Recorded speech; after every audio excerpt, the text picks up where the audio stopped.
प्यारे बच्चों, हमारे चैनल पर आपका हार्दिक स्वागत है। आज की क्लास में हम शुरू करेंगे विश्व मानव विकास रिपोर्ट।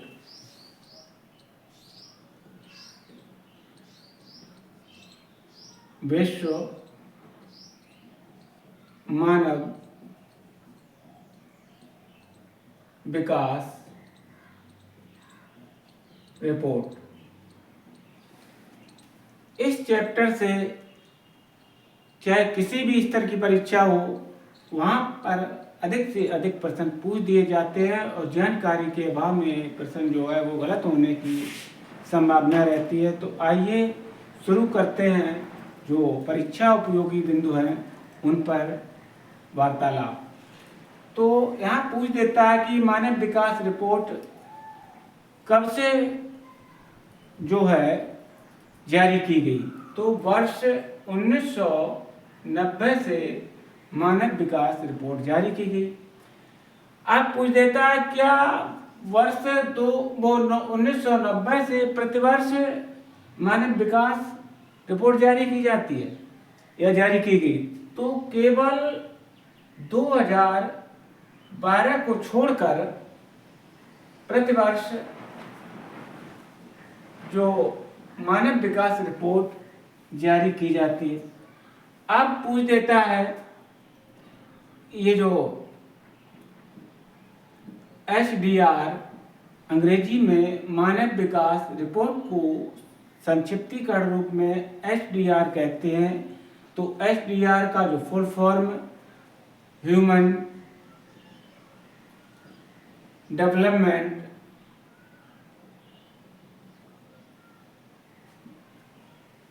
रिपोर्ट, ये भी प्रश्न बन गया। कभी कभार ये भी पूछ देता है। तो प्रश्न जो है चाहे कठिन हो या सरल हो, आपका जो नंबर है, मार्क्स है, उसको आगे बढ़ा देता है और जानकारी के अभाव में पीछे खिसका देता है। तो कहने के लिए ये बातें जो शुरुआत कर रहे हैं छात्र अपनी परीक्षा की और शुरुआती दौर में हैं, तो उनके लिए HDR की फुल फॉर्म भी एक मायने रखती है। तो इस तरीके से जो महत्वपूर्ण बातें हैं और जो सबको आती हैं वो बातें आपको भी आनी चाहिए, नहीं तो इन्हीं बातों में आप पिछड़ जाएंगे और आपकी कंपटीशन है जो आपके हाथ से निकल जाएगी। तो HDR का फुल फॉर्म पूछ दिया तो ह्यूमन डेवलपमेंट रिपोर्ट हो गया। अब बात करते हैं कि ये जो है मानव विकास रिपोर्ट HDR को कौन जारी करता है। तो HDR मानव विकास रिपोर्ट इशू करने वाला जो एजेंसी है वो कौन सी है। तो ये जो एजेंसी है आपकी UNDP द्वारा जो प्रतिवर्ष मानव विकास रिपोर्ट जारी की जाती है। तो UNDP के अंतर्गत एक जो इनका कार्यालय है मानव विकास रिपोर्ट, वो इसी के अंडर में यूनाइटेड नेशन डेवलपमेंट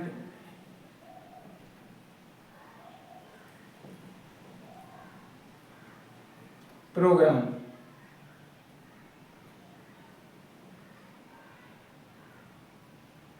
तो इसकी फुल फॉर्म हो गई।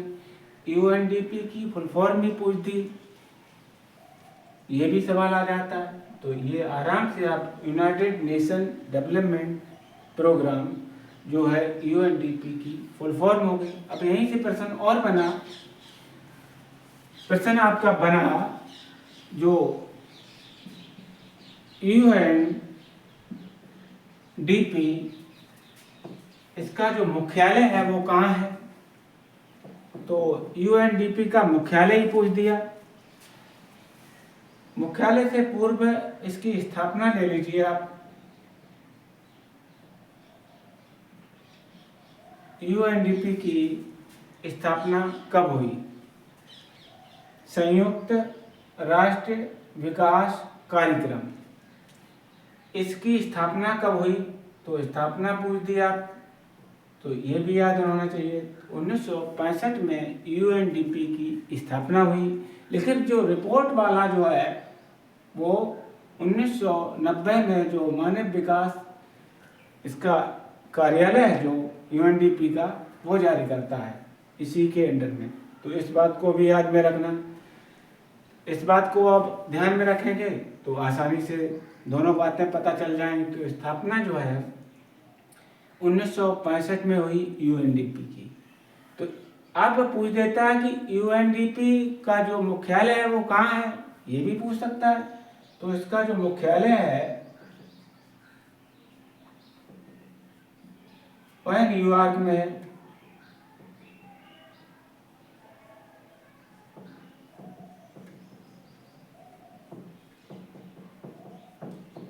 तो ये भी सवाल हो गया आपका, 2 सवाल हो गए हैं इसे। कभी कभार ये भी पूछ देता है कि यूएनडीपी की स्थापना पहले हुई कि मानव विकास रिपोर्ट जारी करना ये पहले हुआ। तो ये जो स्थापना इसकी पहले हुई और ये जो रिपोर्ट जारी की जाती है वो वर्ष 1990 से जारी की जाती है। अब बात कभी कभार पूछ देता है कि मानव विकास रिपोर्ट को जानने के लिए किस तरीके से पता चलेगा कि हमें कि मानव का विकास हो रहा है। तो उसे हेतु जो है कुछ संकेतों का प्रयोग किया जाता है, जो सूचकांक हैं उनके माध्यम से हमको पता चलता है कि मनुष्य जो है विकास की किस अवस्था में। तो आइए उनको भी जानते हैं। इसके अंतर्गत जो महत्वपूर्ण तथ्य है HDI, human development index, human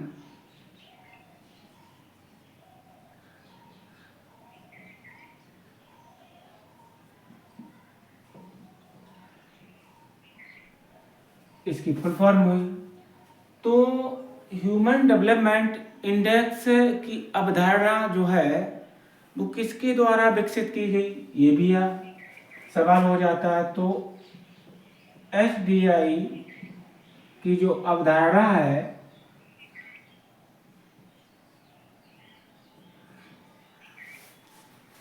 ये बात पूछ दी और कुछ व्यक्तियों का नाम ले दिया। यहाँ पर जो इस तरीके की बात करेगा तो वो अर्थशास्त्री होगा। तो 2 अर्थशास्त्रियों के नाम को आप याद रखिए। एक पाकिस्तान के जो अर्थशास्त्री हुए हैं महबूब उल हक, और दूसरे भारत के प्रसिद्ध अर्थशास्त्री अमर्त्य सेन।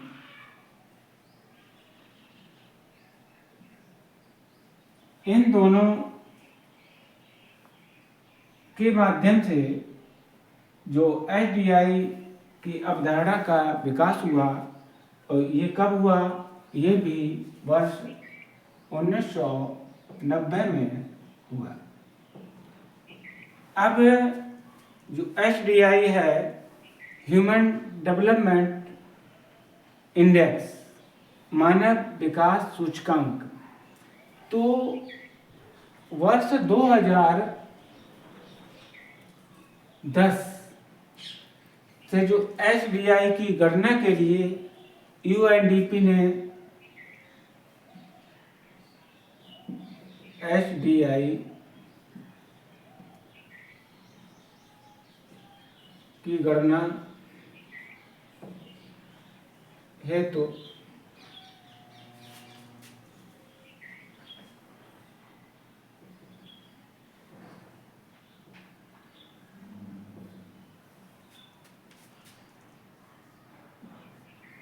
यूएनडीपी ने जो प्रविधि जारी की तो उसके अंतर्गत 3 सूचकांक रखे। तो वो कौन कौन से 3 सूचकांक हैं?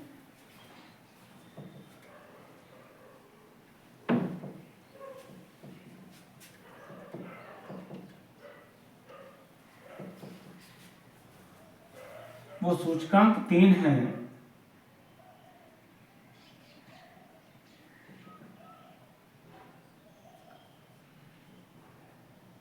स्वास्थ्य, नंबर 2 शिक्षा, नंबर 3 आय। तो वर्ष 2010 से एसबीआई की गणना हेतु जो यूएनडीपी द्वारा प्रविधि जारी की गई है, तो वहाँ पर ये 3 सूचकांक आपको देखने को मिलेंगे। तो इसके अंतर्गत आप उन सूचकांकों को समझिएगा। स्वास्थ्य के संदर्भ में जब स्वास्थ्य ठीक होगा तो उसकी एल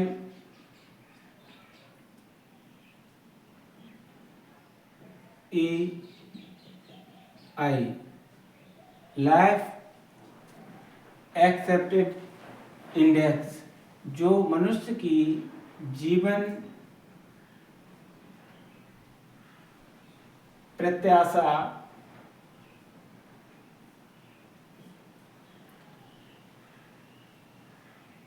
सूचकांक को दर्शाता है। तो इस तरीके से जब व्यक्ति का स्वास्थ्य अच्छा होगा तो उसकी जो एलईआई अधिक होगी, जीवन प्रत्याशा अधिक होगी। तो इस तरीके से इसके माध्यम से एक आयाम ये हुआ। अब दूसरा जो है शिक्षा का, तो शिक्षा के अंतर्गत जो एजुकेशन इंडेक्स, शिक्षा सूचकांक, तो शिक्षा सूचकांक के माध्यम से जो यूएनडीपी ने इसकी गणना के लिए जो 2 आंकड़े प्रस्तुत किए। एक उसके अंतर्गत स्कूल अवधि के औसत वर्ष, और दूसरा किया स्कूल अवधि के अनुमानित वर्ष। इस तरीके से जो शिक्षा सूचकांक के अंतर्गत जो प्रविधि जारी की, उसके अंतर्गत उसका विभाजन 2 आंकड़ों के अंतर्गत कर दिया।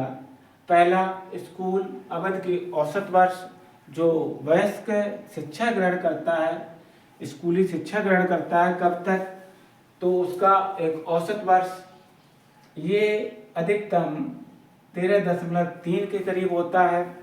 और उसी तरीके से स्कूल अवधि के अनुमानित वर्ष जो छात्र अपने स्कूल अवधि में व्यतीत करता है, तो यह अनुमानित वर्ष 25 वर्ष के करीब होता है अधिकतम। इस तरीके से जो शिक्षा सूचकांक एजुकेशन इंडेक्स, इसके माध्यम से भी आप बात करते हैं। जो हमारा नया जो अगला सूचकांक है आईआई, तो अगले सूचकांक आईआई के अंतर्गत जो इनकम इंडेक्स, आय सूचकांक, तो आय सूचकांक के माध्यम से भी जो है मानव विकास का पता चलता है। तो यहाँ पर जो मनुष्य की पीपीपी, जिसे परचेजिंग पावर प्रायोरिटी कहते हैं,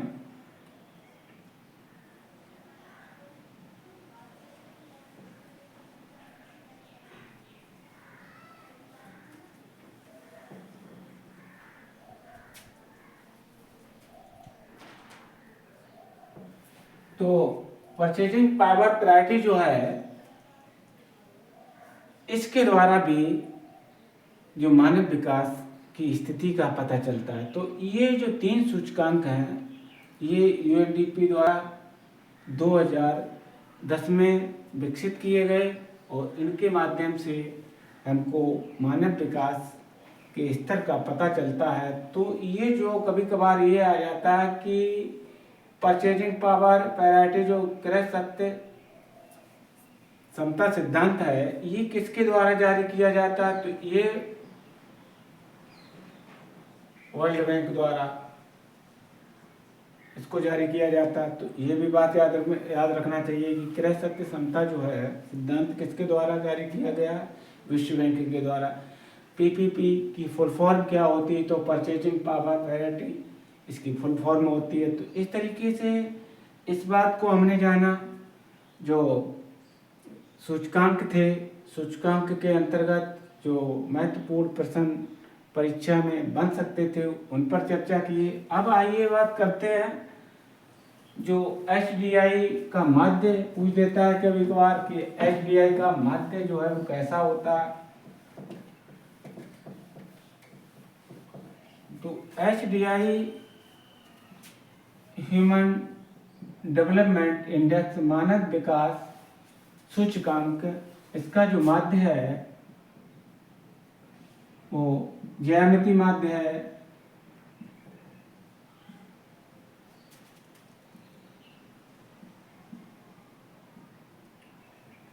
और इसके अंतर्गत जो अभी तीनों सूचकांकों के बारे में जब चर्चा किए, LEI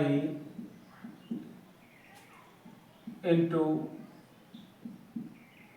AI इंटू II,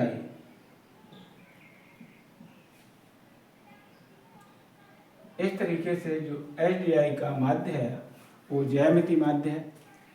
अब कभी कभार ये पूछ देता है कि जो एसडीआई का अधिकतम मान, तो एसडीआई का अधिकतम मान जो है वो 1 होता है। और कभी कभार न्यूनतम भी पूछ देता है।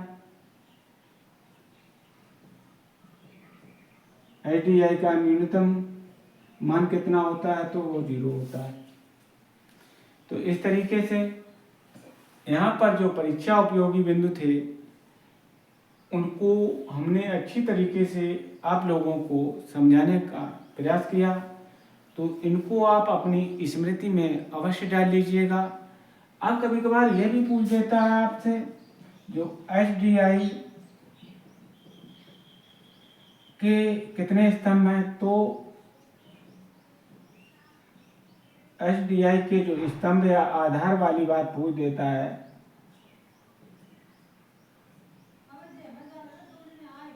तो 4 आधार आ जाते हैं।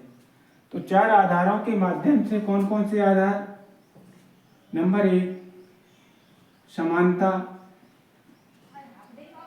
नंबर 2 उत्पादकता और नंबर 3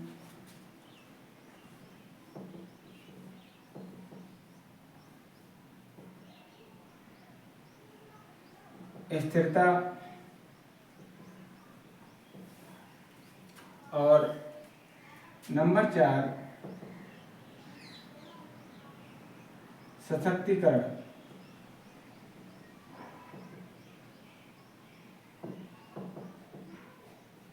इस तरीके से आधार पूछ दिए। तो 4 आधार हुए, इनको भी याद रखिएगा। इसी के साथ आज की क्लास यहीं पर समाप्त करते हैं। अगर वीडियो हमारा आप लोगों को अच्छा लगे तो हमारे चैनल को सब्सक्राइब करना, अपने दोस्तों के साथ इसे शेयर करना। जय हिंद, जय भारत।